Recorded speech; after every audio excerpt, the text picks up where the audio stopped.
We have a lot of people that follow our YouTube channel, and I just want to give you a heads up. YouTube has canceled us for a week. Come on, somebody.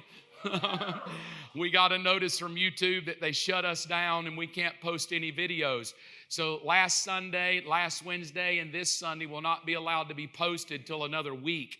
And what they flagged me for was medical misinformation. I said that Pigeon Forge was the home of diabetes, and I thought it was. I thought there's a bunch of fat people at Pigeon Forge, and they all look like they need to be on insulin. And I thought it was a funny comment, but whoever monitors YouTube felt like my comment was medical misinformation, and they said, we're shutting you down for a week. And so I better be careful that I don't say that here or they'll shut this down. So edit that out. But if you do go to Pigeon Forge, there's a lot of pudgy people there. That's why I go. I feel skinny when I'm there. But welcome to YouTube. So give us about a week, and I think next Thursday, Pastor Phil? Yeah, so we'll post them when they take us out of jail. But right now, and isn't that funny? I would have rather went to jail by saying Jesus is Lord. But I'm going to stand up in heaven. And everybody's going to be telling their testimonies. I was burned alive at the stake. I was beheaded. They'll get to me and I was going to, I said Pigeon Forge is full of diabetics. And I got right, that's my testimony. Okay, whatever. Let's jump into this. This is our third week into something called the End Game. I want to tell you how I landed on it in a conversation I had this morning. At the top of the year, I said this 2 weeks in a row, but at the top of the year, I tackled the book of Job. I felt I knew it, but I wanted to go into it very thoughtful. I really wasn't going into it for a sermon. It was just my own Bible reading. But as I read it, I began to notice a pattern emerge. And the pattern was that there seemed to be a cosmic battle between God and the devil, and humans were stuck in the middle of it. And I read it that way. And as I read it, I began to notice that everybody was wrestling in this cosmic battle about God, why God, what God, and everybody was having opinions trying to figure it out. And I made the joke that it seems like everybody in the book of Job thinks they're right. But by chapter 38, God shows up and says, you're all wrong. And in that thinking, in that reading, I landed on this topic called the end game, that every human seems to have an end game, whether that's in sports or life or marriage or work. But God also has an end game. I didn't know where we were going to go with it. I just knew I needed to jump in and start swimming. So 2 weeks ago, I launched the end game. And I would always leave church and tell Robin, I'm really not sure where this plane is going to go. And that's an analogy I use, like I take a plane, land a plane. I said, I don't really know, but I'm just in it, swimming it out, trying to see. Last week, the same thing. We talked about every human wants to be right and trying to land the plane again, see where the Lord wants to go. And yesterday, I have to kind of change my routine around because now we have church on Saturday, so I have to shift everything around. I came here on Friday. I sat down to put it all together and get my thoughts together, and nothing would ever come. Like, it just was not feeling it. Like, I guess I could have chat GPT and they'd have gotten me a good sermon, but I want it to be real. And I just left. I left work Friday. I went home and woke up Saturday and thought, well, crunch time. I got to preach at 5:15. I have nothing laid out yet. I have some thoughts. And so I just sat down at my breakfast table. I had my coffee. Everybody was still asleep. I opened it up, and as soon as I opened it up, strange, I don't know how to explain, I just knew, like just a knowing. Like, okay, I know where to go. I know. I called my mother this morning on the way in.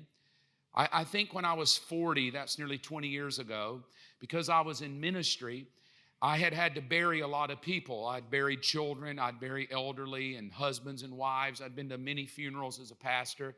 And I noticed something, that there was a lot of regret, that people would come to a funeral and they would have regret. And so in one of those years, I made a decision that for the rest of my life, as long as I'm alive, I'm going to contact my parents every day. And so at age 40, so my mother's had to put up with me nearly 20 years, calling her every day, 2 or 3 times a day. I call my dad, totally different with mother. You're going to be on the phone 30 minutes. Dad is everything the same. Hey, how are you? Fine, you, fine. Okay, I love you. Love you. Bye. That's it. It's pretty good. Simple, but every day we chat about it. So on the way in every Sunday, about 8:12, I'm coming down I-20. I call her on Sunday. And as we're riding, she says the same thing every week. Are you ready for a good day? You have something good to share? The Lord put anything on your heart?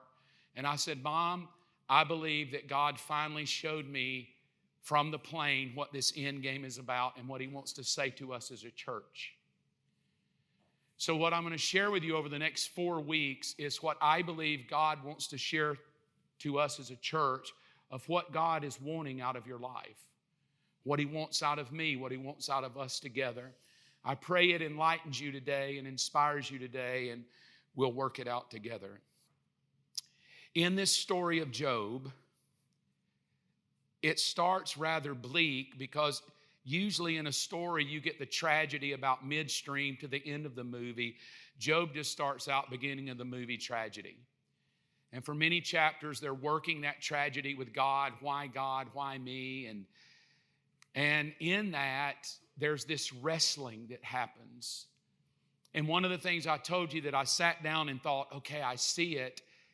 I've really been trying to understand the end game from me trying to figure out God's end game. And what I've landed on is if I could figure out the end game between the two cosmic beings that have been fighting all along, Lucifer, Satan, and Jesus, God, this cosmic battle that plays out with Job, this cosmic battle in the Garden of Eden between Adam and Eve and God, this cosmic battle between Jesus in the wilderness, Jesus and God and the devil. So New Testament, Jesus, God, devil. Book of Job, God, devil, Job. And Eden is Adam, Eve, God, and the devil. That perhaps the end game would be best seen to watch this thing play out. And that's where I started digging. So I decided instead of me trying to figure out what I think God's end game is, I want to go to just seeing what Jesus is up to and see if I can figure it out. So I came to a story in John 18 story. Jesus is shortly about to be beaten, whipped, and crucified. He's 3 years into his ministry. They've traded him out. Judas has sold him out. His followers have ran from him, and he's been drugged to a guy named Pilate. Now, Pilate is a Roman official. He's a governor. And to get a little backstory, Pilate, because of Rome and their religion, Romans believe that Caesar is not only king, but he's also God. And what's going to happen, this governor who is governing Jerusalem as overseeing the city, who believes Caesar's God and king, is going to be introduced to a Jewish dude from backwoods Galilee that is going to be told that he is a king, which is a problem. There cannot be two kings. If he's a king, we're going to have to kill him because Caesar's the only king. If he says he's God, we'll kill him. And so this conversation starts happening. This Nazarite kind of redneck backwoods prophet is going to be put in my room, and we're going to have a conversation about king. We jump into it. Verse 33, John 18.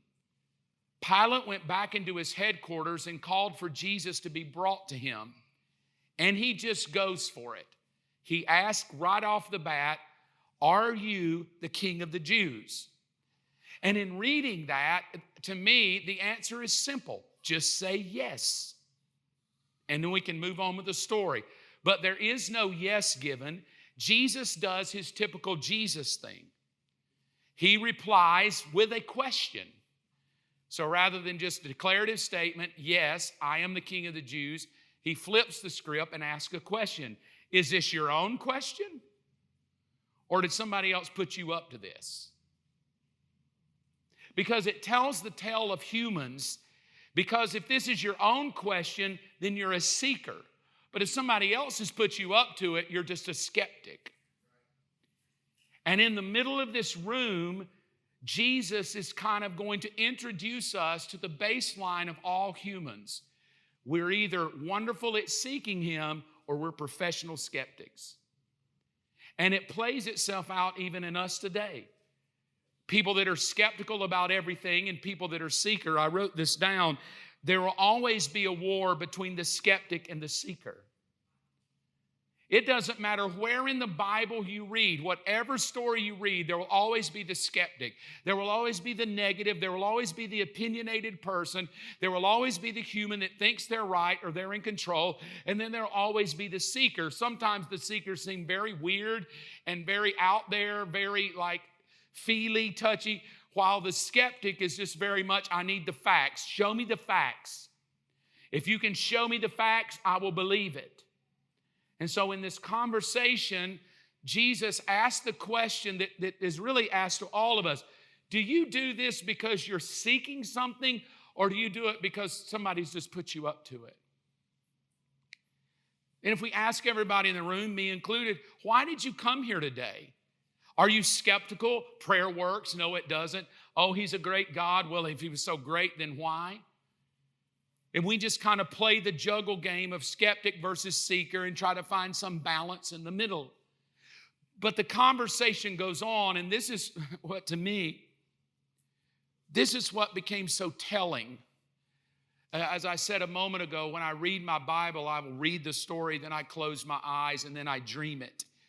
It helps me remember it. I get colors and smells and pictures, and so that's how I read the Bible, and it just becomes so much more meaningful to me. So in this, I kind of read the story. I closed my eyes. I put myself in the room, and sometimes I try to be a third party watching it play out. Sometimes I try to take the role of one of the conversations and what are they thinking, and so I did that with this story.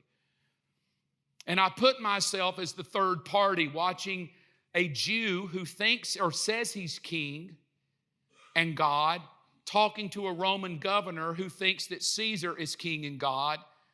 And I'm watching them have a conversation where the question is, I just need to know if you're a king.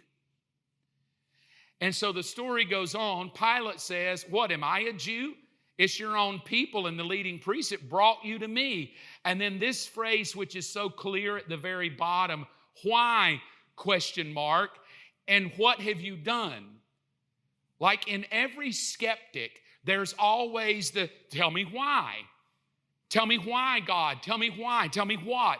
There's always this, why God? Why did God do this? Why did God let that happen? Why did God let this happen? Well, what is God going to do about it? What will God do? I need God to do something.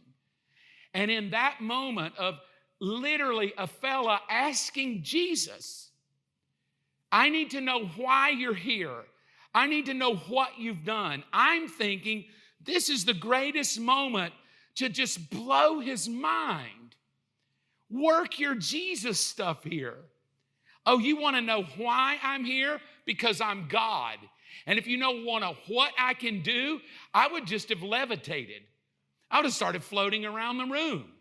I would have done some Moses stuff. I would have brought some locusts in the room, some flies in the room, called down a little fire from heaven, flickered a little bit of the candle lights, started reading his mind. I would have done something to prove to him that I'm Jesus. And Jesus does nothing. You literally have a lost soul 5 feet away from you. You tell me that you came to seek and save the lost. Here's a dude that's lost, and if you can save this guy, you could turn the whole city, because if the governor could get saved, you could get in the middle of politics and revolutionize his life and shift the city. Do something. Man, work something. Turn some water into wine. Do the bread trick again. Do the whole raise the dead. Make him go blind and then let him see again. Give him leprosy. You did that with Moses. Give him leprosy and then cure his leprosy. Like, do some of those cool stories. Nothing. It's really aggravating, because when Jesus does answer, it's some weird, off the cuff, here's how Jesus answers. My kingdom is not an earthly kingdom. If it were, my followers would fight to keep me from being handed over to the Jewish leaders. And then Jesus, he doesn't have to say, yes, I'm a king, I'm a savior. He goes, my kingdom, not even of this world. And I'm listening to that going, that's the dumbest answer ever. You just lost him. Because let's just be honest. If today, after church, you're very religious, a guy walks up to you at Walmart in overalls and says, "Hey, I'm from Tallapoosa." Tallapoosa? Okay, hey bro, what's up? Hey, I just want you to know I'm the king of the world, but my kingdom is not here. My kingdom is from another realm. I'm the king of another realm. I don't even live and breathe on this earth. I am on this earth, but my kingdom is a kingdom from another realm. And I am the God of that realm. And I've come into your realm to save you. For my kingdom is not of this world. My kingdom is in another world, even though I'm on planet Earth. You literally would look at the Tallapoosa guy in overalls and think, it's Walmart. Brother's been chewing on a gummy. Like you wouldn't go home and say, I think I found God. You wouldn't go home and tell your wife, I was at Walmart today. I met God. Who was he? Some dude, a redneck from Tallapoosa. A Tallapoosa redneck, and you think he's God? No, I know he's God. How do you know? Because he told me he was from another world. He was from another kingdom. He didn't even live on planet Earth. And I know if I told Robin that, she would think he's not God. It was an alien. It was just an alien. That's the only thing. And I'll be like, no, he's God. No, he's an alien, Mark. But he told me he was the king of the Jews. He had a little beard. I made him look like a Jesus alien. He's got a beard. He looked like it. And he even said he was the king of the Jews. So let's don't even act spiritual. None of you would have believed it if he would have told you. Because he appeared to religious people and said, I want you to know I'm just a carpenter, but I am God. I'm just from redneck Galilee, but I'm the king of all creation. And in this moment where you could prove it, you don't do a thing. Like, do something to wow the crowd. I said that last week. Why don't you just part the skies and just scream that you're God, and we'll put it on TikTok and at least have people questioning it's God. I'm sure we're so skeptical now it's AI. I don't know what we would do. But come on, Jesus, please do something. And he doesn't. Pilate said, so you are a king? Well, just answer yes. He doesn't answer yes. He said, well, you say I am. What are you talking about? Actually, here's where he gets his Jesus deep again. Actually, I was born to come into the world to testify to the truth, and all who love the truth will recognize that just what I say is true. I don't have to wow the crowd. The people who follow me know that what I say is true. I don't need to do a thing. I just need to say it, and the people who understand truth will know that I'm a truth teller. And they'll follow me. They won't follow me because of the stuff I do. They will follow me because of what I say. And there's this battle between what God says versus what I want God to do. I want God to perform. I want him to prove to me he's God. He needs to prove he's God, and if he'll prove he's God, then I'll trust him. So Pilate says what we all would say, the battle. Well, what is truth? And Jesus could have answered and told him what truth was, but he doesn't. This is it. What is truth? Here's the answer. Mark is going to teach Jesus how to answer the question. I am the truth. I am the way. I am the life. Prove it to him. Do a miracle. Do something incredible. Blow his mind. Work your power to show him you're the truth. Nothing. What is truth? Jesus doesn't answer. Pilate just goes and says, well, the only thing I can say about him is he's just not guilty of a crime. Like you could have stood out in the middle of the crowd and said, I just found out he's God. He's the Son of God. He's the creation of the world, and you should serve him. He's come to save everybody. And then the crowd is like, give us Barabbas, kill him. And then Jesus walks out to the crowd and does what he did to Daniel in the lion's den. He just takes his hand and goes, and everybody's mouth just goes, and you're like, see, I'm God. I just shut the crowd screaming, give me Barabbas. Nothing. Just a Jew sitting there who claims that he's the king, and he just lets him work out what is truth. And so the reality becomes all this we've been talking about, it really boils down to, well, what's true? And then typical job of a preacher is to try to prove it. Or anybody, just prove to me that God is real. Prove to me He's true. If He's a healer, then tell Him to heal. I'm going to stand over here kind of skeptical. If you tell me He's a healer, then I need to see Him heal. And if He heals, then I'll know He's a healer.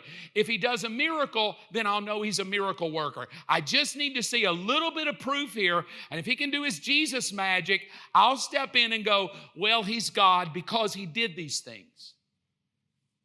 It's Thomas, Jesus' follower, when he says, look, I can't believe unless I touch the hole in His hand and His side. And so Jesus says, okay, there's the hands. Go ahead and touch it. Go ahead and touch the side. There you go, Thomas. Great. You feel better now? Thomas like, oh, I believe. Jesus steps back and says, well, we're blessed to those who believe but have never seen it. What? 2,000 years later, none of you have touched Him. None of you have been up to heaven and seen the holes in His hand. But He says about you, more blessed are you because you believe it by faith. You believe it just out of faith. There is no proof. I need to prove nothing. I just need to know, can you trust me by faith? And that is a hard place to be. Because to trust Him by faith, I'm going to look like an idiot. Because the world needs proof.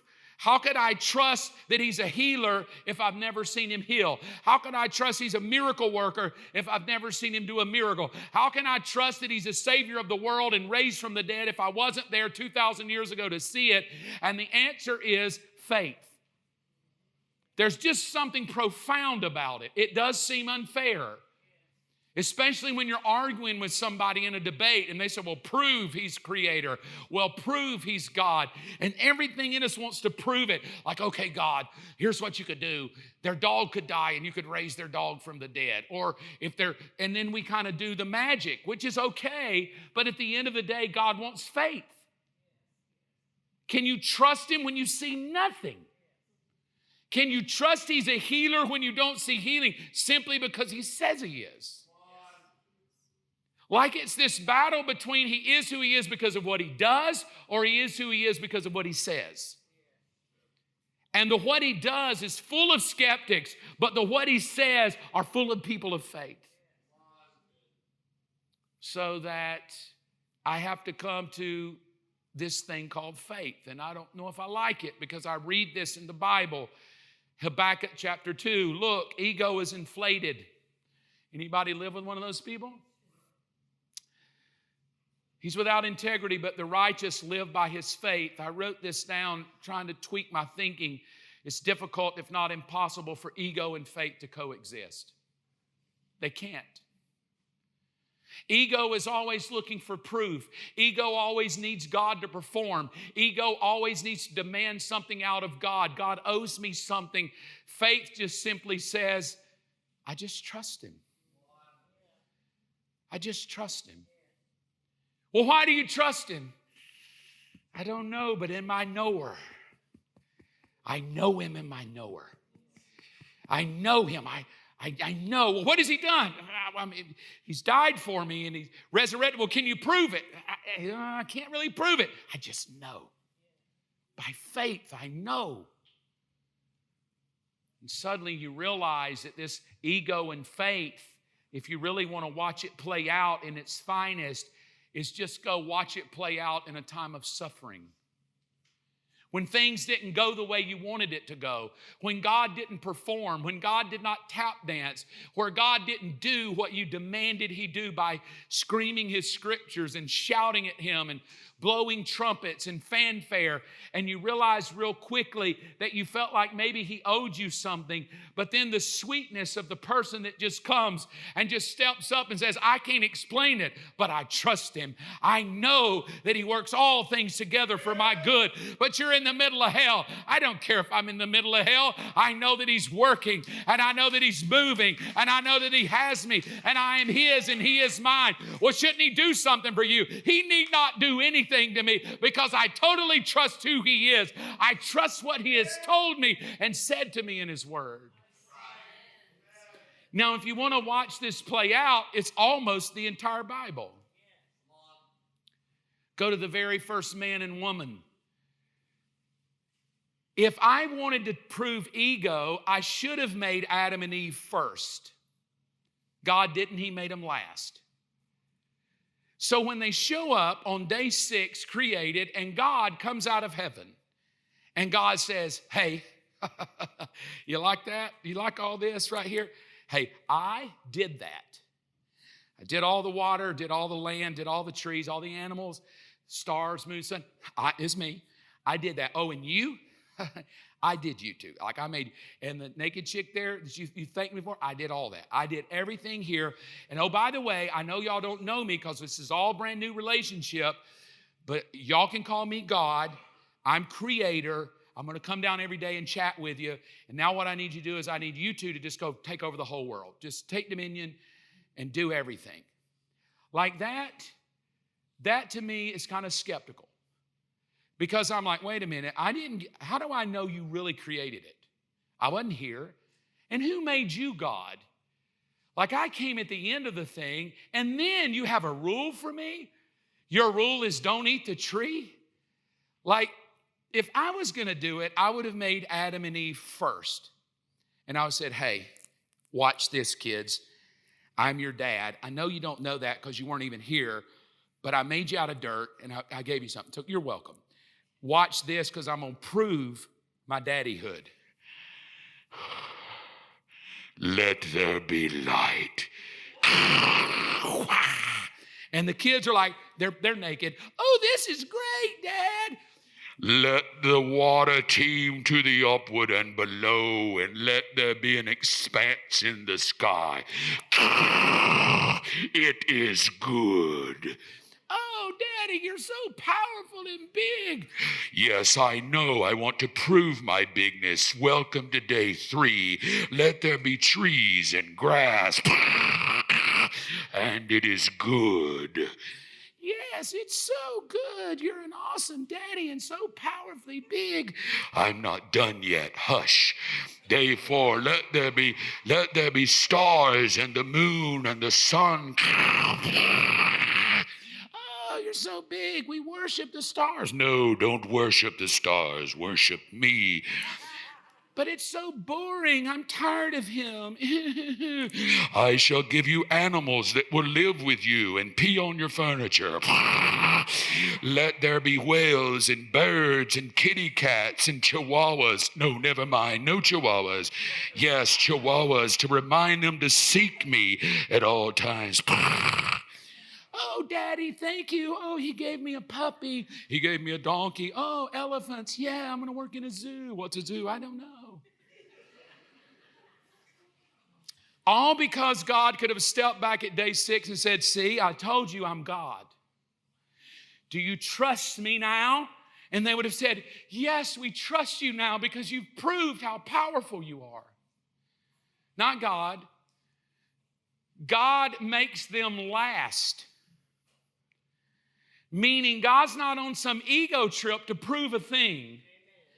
Maybe because he makes you last because he doesn't want your opinion. He doesn't care what you think. He already knows who he is. But he's going to, here's what's weird. He's going to introduce himself to you as God off one thing. Not he created it all because they weren't here to see it. They just have to trust it. But how do you trust something you can't see to be true? God steps off and says, look, here's the deal. I did it all, did it for y'all. Maybe a little skeptical, but here's the thing. You can trust me. Well, how do we know we can trust you? Don't eat that tree. That's it. Just don't eat the tree.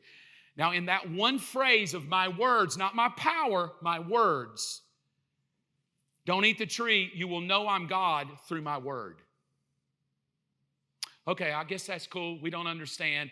And then one chapter later, which could have been thousands of years, they eat the fruit, and the moment they eat it, they proved he was God because the moment they eat it, they realized they were naked and death came. And God showed them that I just needed you to trust me, and you wouldn't. You stepped into ego.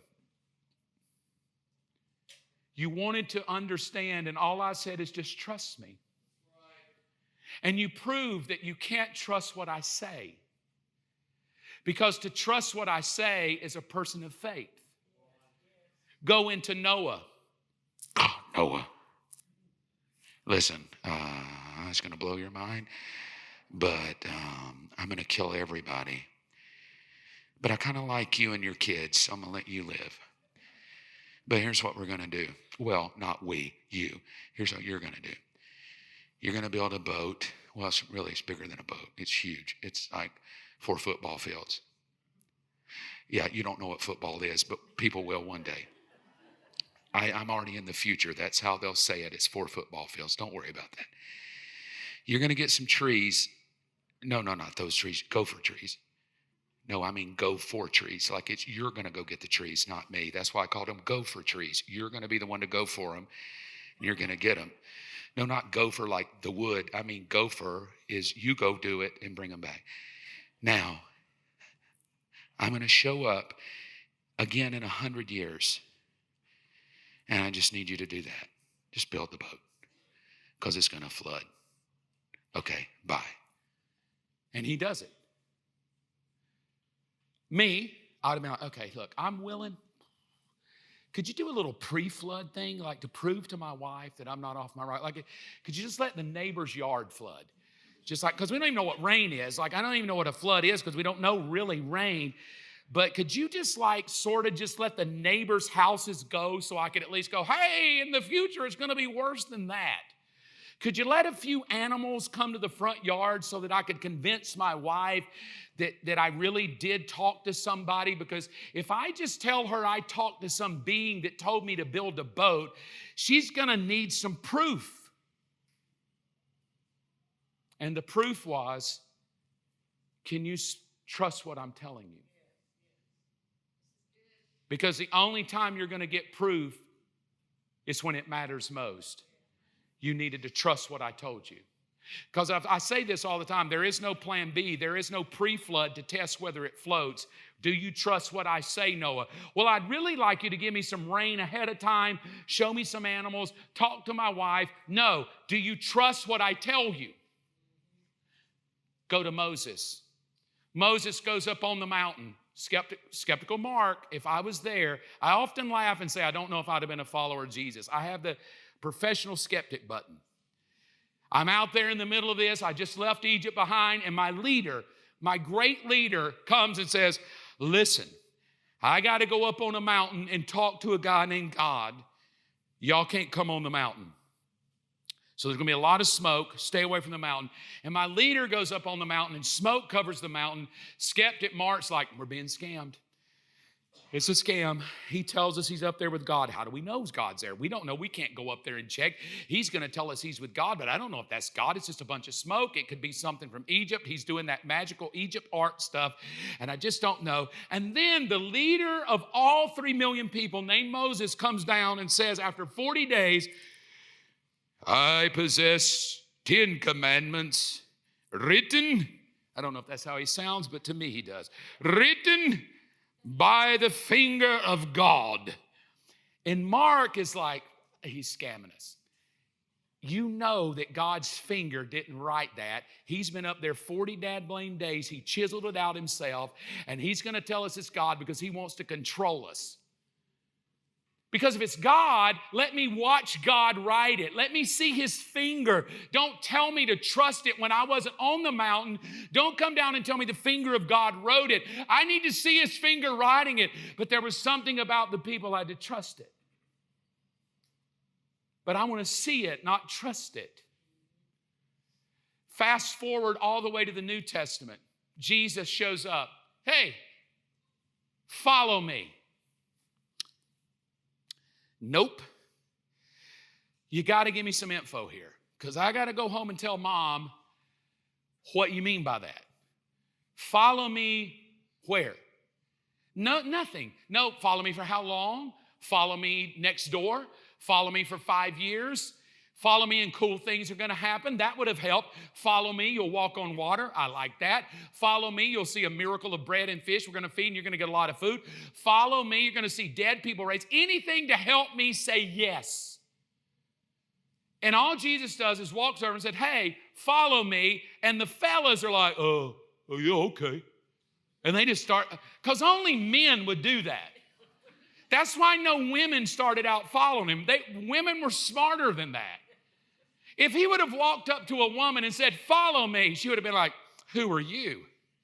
Follow you where? Where are we going? What about the children? What about the donkey? If I leave, who's going to clean the house? Who's going to take care? I've got to do this because they're very nurturing. I want to think about everybody. I want to make sure everybody's taken care of before I follow. That's why he went to men and said, hey, follow me. And they're like, oh, okay. And they just follow him. And you know they had to come home. Well, who are you following? I don't know, some guy I met at Walmart from Tallapoosa. Where are y'all going? I don't know. He just was at Walmart and said he was God, and he said, follow me. And I said, okay. Well, when are you coming home? Well, I don't know when I'm coming home. I'm just going to follow him. Well, what are you going to do about work? Well, I quit my job. You what? Well, I did. I quit my job. He said, follow him, and I just left it all and called in and said, hey, I ain't working no more. I'm just going to follow him. Like the lunacy of that. And we just talk like it's just normal. We just talk about his followers. And yet when he said, follow me, no proof. No proof at all. It wasn't follow me after I did my power. Follow me after I let you walk on water. Follow me after you watch me raise a dead kid. Follow me after I turn loaves and fish and water into wine. Follow me after the wedding where I did my first miracle. No, I need to know if you'll follow me before you see a thing. I need to know if you'll trust me before I perform some egotistical thing for you. Will you trust who I am and what I say? Follow me and I'll make you, I'm in. Count me in. Count me in. What's going to happen? I don't know what's going to happen, but I trust you. Well, I feel like he owes me something. He owes me nothing. I just trust him. I trust everything about it. Well, it seems like he did you wrong because you've been following him and everything fell apart. Who are you to act like everything's fallen apart? He's not done with me yet. I'm still breathing. And as long as I'm still breathing, as long as I still trust him, as long as I still put my faith in what he says and not what I experience, but what he says, my life will experience peace. And when he's done with me, he will look back and say, it is good. I labeled it as good because I've come to a place to live by faith. And I'm telling you, as a Christian, this is difficult because to live by faith is stupid. It doesn't make sense. We're living in a culture where we have to prove everything first. And you want me to just take his word, take some 2,000-year-old document called the Bible, written by a bunch of men I don't even know, to talk about some religion I don't even believe? I need some proof. And yet there's this thing that is just called faith. Whether he ever does anything for me, I trust him. And I'm telling you, Mark's battle of ego and faith has been years of my life. The pastor that had an ego that I'm going to pray for everybody. Everybody's getting healed. There'll never be a problem. We're going to see miracles. We're going to see testaments. We're going to see. And then all of a sudden I realize in the middle of pain and sorrow and suffering and tragedies of life and the garbage of life, I realized I had to settle. Do I believe he's God because he says he is, or do I believe he's God because he has to prove it to me first? And there's just something sweet about, gosh, you owe me nothing. You've already done it. You raised from the dead. But you didn't see him, Mark. No, I didn't. But I know. You weren't there. I know, but I know. You mean you trust that these 40 people that wrote that book? I know that's stupid. But when I open it up, I believe it's divine. And it speaks to me, his words and his voice. So go back to Job as we end. I don't know this guy. Like, I'm trying to figure him out. Job has no Bible, no church. He's not spirit-filled. He's not a tongue talker. He doesn't have the 10 Commandments. He has nothing. He has no favorite Bible preacher. He doesn't have a Bible version that's his favorite. He's not following anybody on YouTube. His life is a hellhole. And he says in chapter 13, even if God kills me, I'm going to keep trusting him. What? What? You mean in the middle of the hell, you won't let go of what you believe? In the middle, can you imagine everything you prayed for? It's just the opposite. I prayed for life, I experienced death. I prayed for healing, I experienced sickness. I prayed for blessing, I experienced poverty. So at the end, Mark, the ego, is, well, I'm bitter, I'm bad, I'm upset. But Mark, who steps in faith, says, I don't care what you say. He's still a healer. He's still a provider. He's still a blessing God. How do you know? Because it's who he says he is. And I have to bring my emotions to believe he is who he says he is. And I have to land my plane on that. You are who you say you are. And that is just faith.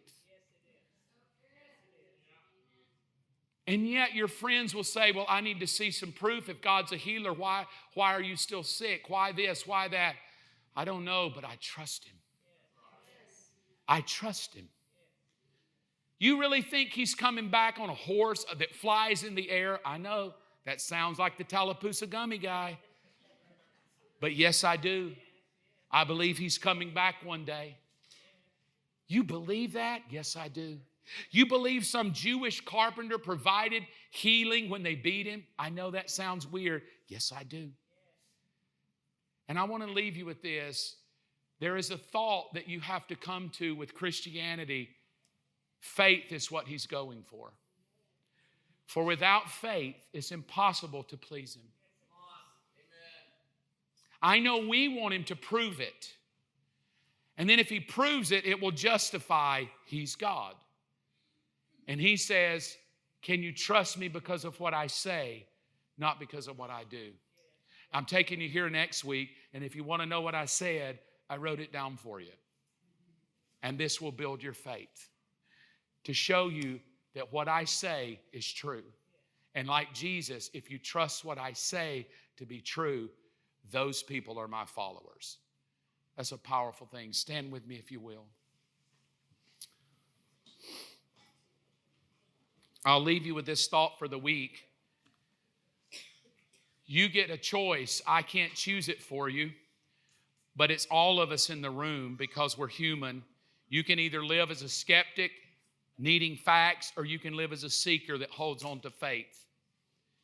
Both of them have a big camp. Both of them have written a lot of books. You get to pick which camp you want to be in. What I read in the Bible, skeptics will always be here. Even in the book of Revelation, after the 1,000-year reign of Jesus, there are people that still don't trust him. Even after living with him 1,000 years, nope, I'm out. And yet, all through life, no matter how hellacious the world gets, there's always been a group of people that hold faith. You're that generation. We're in a generation in 2024 that's filled with skepticism. They're skeptical of church. They call it deconstructing. They're skeptical of the Bible. It's just an old, archaic religious book written by a bunch of men. They're skeptical of Christianity. What, you think it's the only religion? They're skeptical of Jesus. What, you say he's the only one? That's really arrogant. And that's never going to change. So for you to say, I believe by faith, it's going to put you into the camp of being an idiot, of being somebody that's foolish, of being somebody that's ignorant, because you choose to believe something you can't prove.